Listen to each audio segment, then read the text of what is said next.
it's Liz Yuille from Old Stables Crafts. Thank you very much for joining me again today.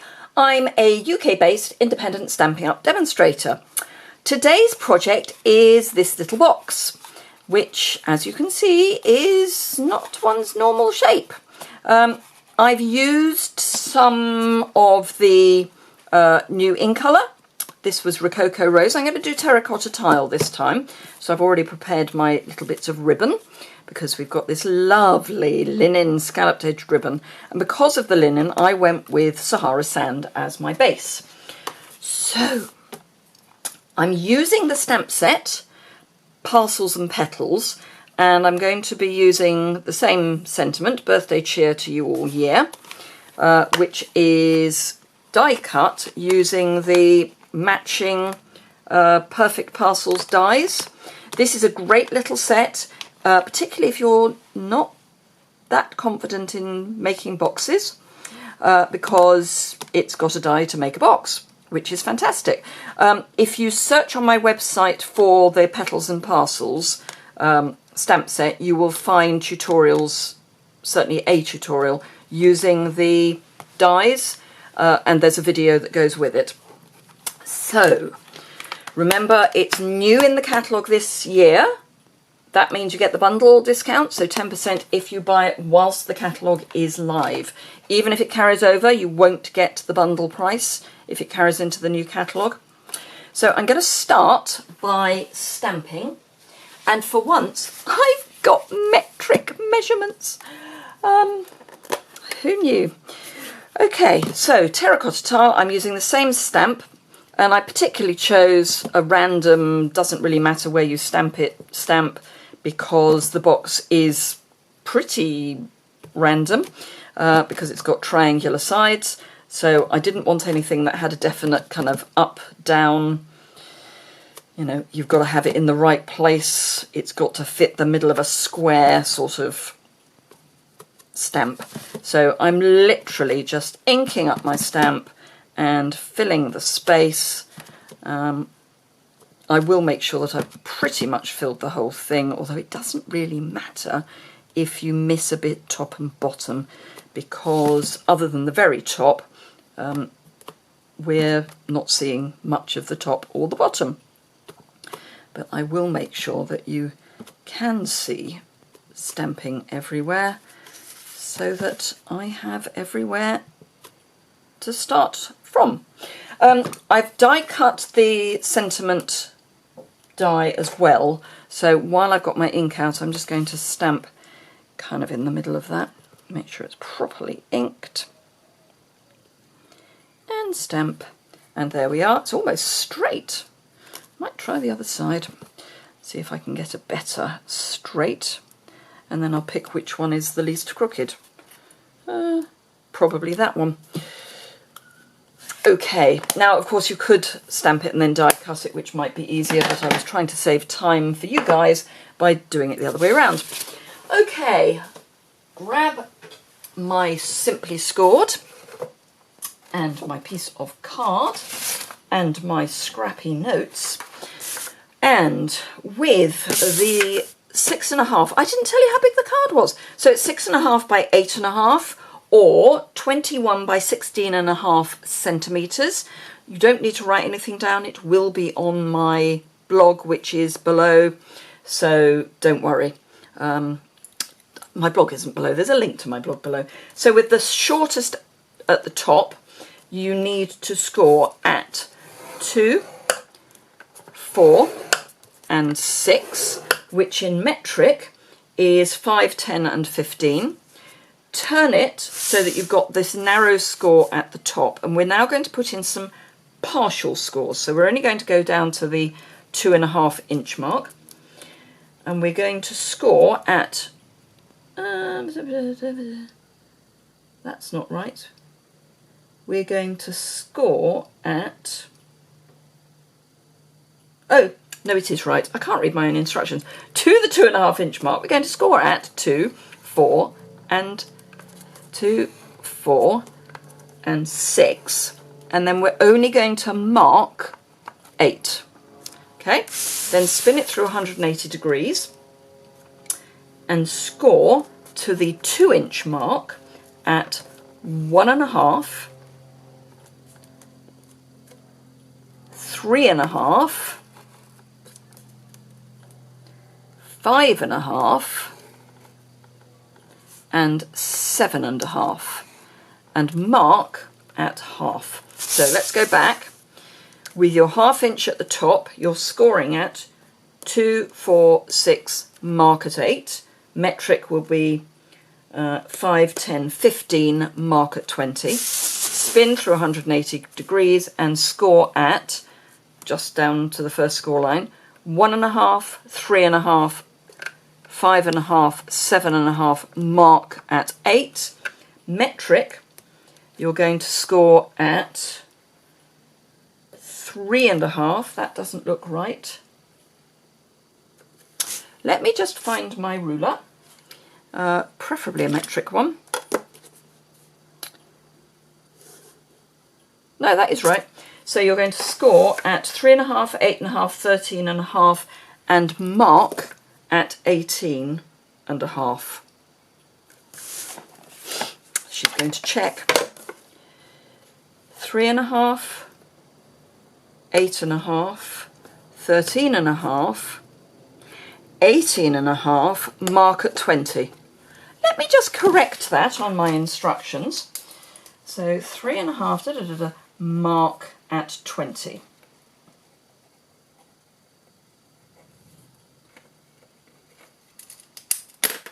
Right, okay. The instructions are on my website. Okay, so I'm going to fold and burnish just these long lines to begin with, and then that's really so that we can see them. With my steel ruler, I'm going to join up. Hang on, with my steel ruler, I'm going to mark with a pencil, if I can find it. Where's that bottom one? There we are. So I'm going to mark my 1/2 inch or 1.5 centimetre line, because I need that for my scoring. So this centre panel here, so we've got the 1/2 inch, another set, this panel here, which currently has no scoring in, we are going to score from one corner to the next corner. So we're making triangles. So we're scoring from a score line to either the edge or a score line, and I'm going to do all of my angles in this direction and then do all of the angles in the other direction.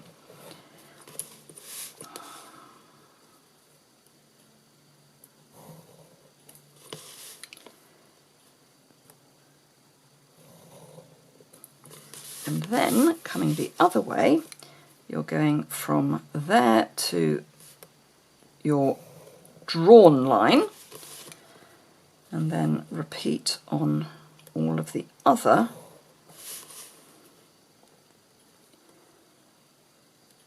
marks to get your triangles, but you're still not going to burnish, just so you know.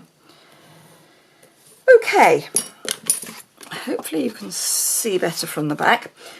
I'm going to grab a longer pair of scissors, because I think it'll be easier for you to see it if I have a longer pair of scissors. So with the score lines facing you, you're going to cut all of these score lines where there isn't the 1/2 inch, so the 1/2 inch is at the top. Cut up all of these. We will trim little bits off later on, but at the moment we're just cutting straight up. And we're going to ignore this end, which is where we've got the pencil mark. Turn it round and do the same again.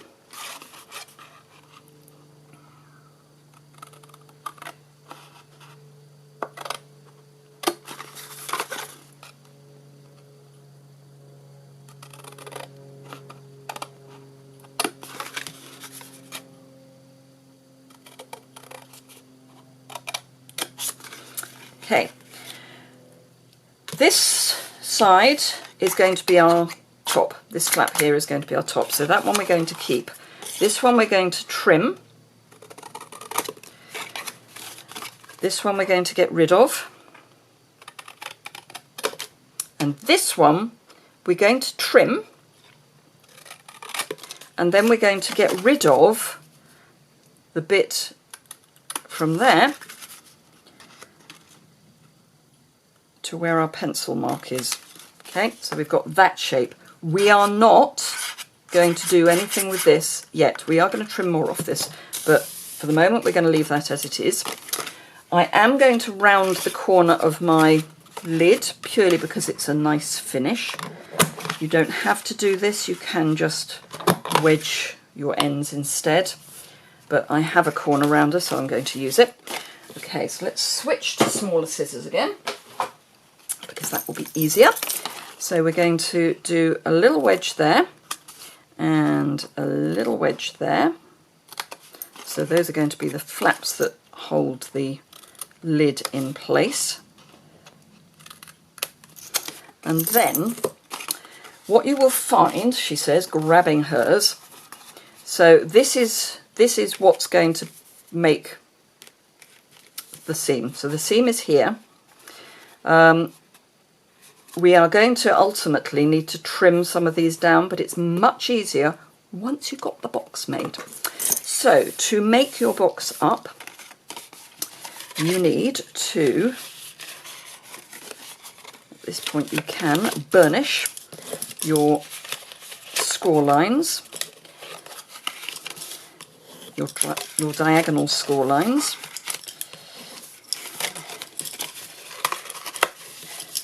That's one way, and then we want to go the other way.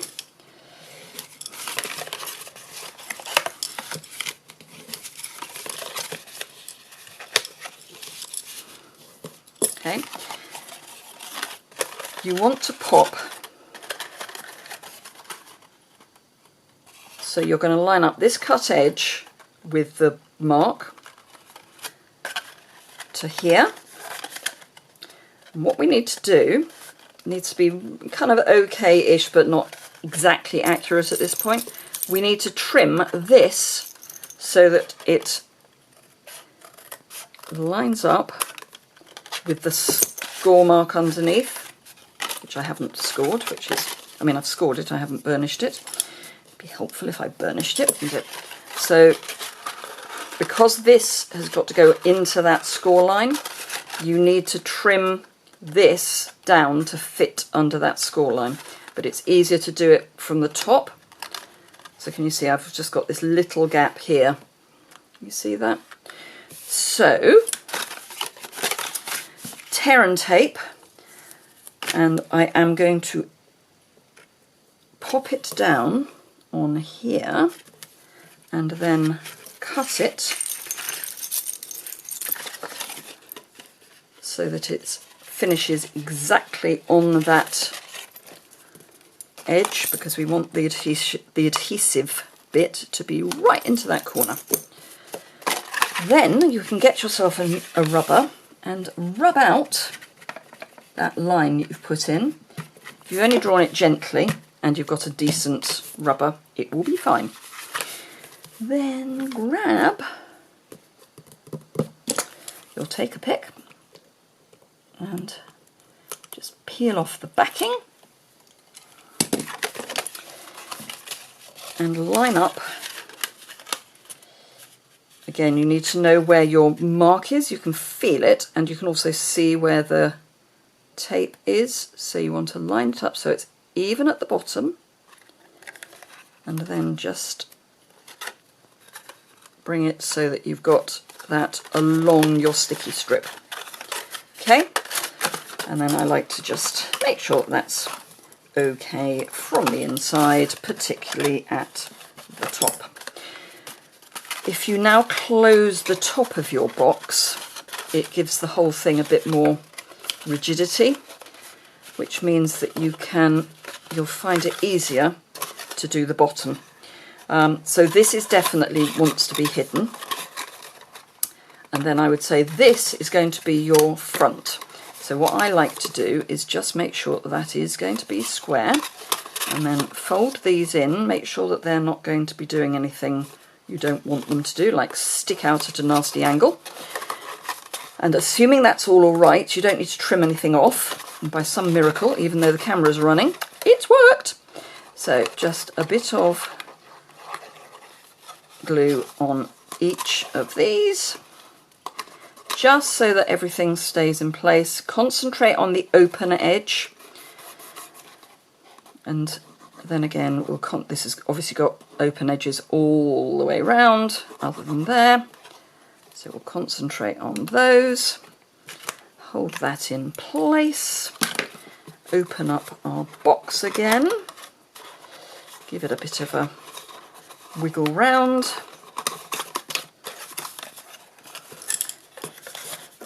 Press, close. Oops. Don't push so hard.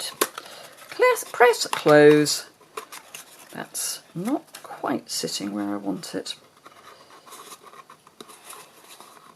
That's better. And that is your box. And as you can see, you can actually get quite a lot in there. It's quite a large space. So it's quite a nice box for sort of, I don't know, just a special little something. So let me find this, and I've got 2 bits of ribbon, and as I say, it's the linens, it's the scalloped edge linen that comes in the in colours, and oh, I was going to have them, every time I cut this I cut it wrong. Let me cut a different one. I need to cut one so that it's going the other way. Okay, so let me cut. So I want, whoops, throwing everything around now. So I want this so that it's going to go that way even.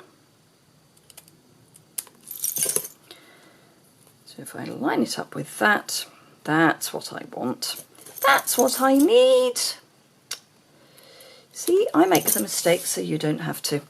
So you want them so that they're going in opposite directions, and then when you cross them over, they will be nice little flag tails. And you can either do them that way or that way. I think I might go that way. Right, okay, somewhere on my desk, which has become an explosion because today is filming day, I have got glue dots. I'm just going to pop one there. This is really just to hold it in place while I'm playing with it, because it's easier to have something solid. And I might actually just pop another glue dot on the back of that. That can then go on top of my box, just in the middle there, whoops, just there. Then, no, I'm going to go that way. Neither of them are particularly square, but there we go. So we'll pop a dimensional there and a dimensional there. Pop that on the top, and then the last thing that we need are some of our faceted dots in the in colours, and I'm going to take one of each of the little teeny ones, so one there and one there, and that is our terracotta tile version of our little box. How cute is that? So it's a little fiddly, but it's not difficult. I seem to be doing rather a lot of fiddly but not difficult at the moment. So I hope you enjoyed that. If you did, give it a thumbs up. If you would like to see close-ups, measurements, what I've used, the link to the blog post is below. If you've got any questions, please do comment below. If you've got a question about when you said such and such, what did you mean? It's quite useful to know where in the video that is, so that I don't have to watch the whole of the video and then can just answer your question from context. But I will do my best otherwise. I've listed everything I've used below. It's also over on my blog post. So yeah, thank you very much. And if you don't already subscribe and would like to, then please hit the subscribe button. If you also hit the notification bell, you'll get an alert whenever I post a video, so that you can go along and have a look. If you would like to purchase with me, I would be thrilled if you're in the UK. I've got my host code in the information below and over on my blog. And if you use the host code, you get a share in the host rewards, and you also get some sunflower vouchers from me, which means you can earn free product. What else? Oh yes, don't forget the extra promotion at the moment. It's the best deal I have seen for a very long time. You get extra value to put in your starter kit, and then you get a voucher for even more to use by the end of October. So do go and have a look at that. That's over on my website. There's information on that. And if you would like to join my team, if you're in UK, France, Germany, Austria or the Netherlands, then I would be thrilled to welcome you to my team. Thank you very much indeed for watching, and I look forward to seeing you soon.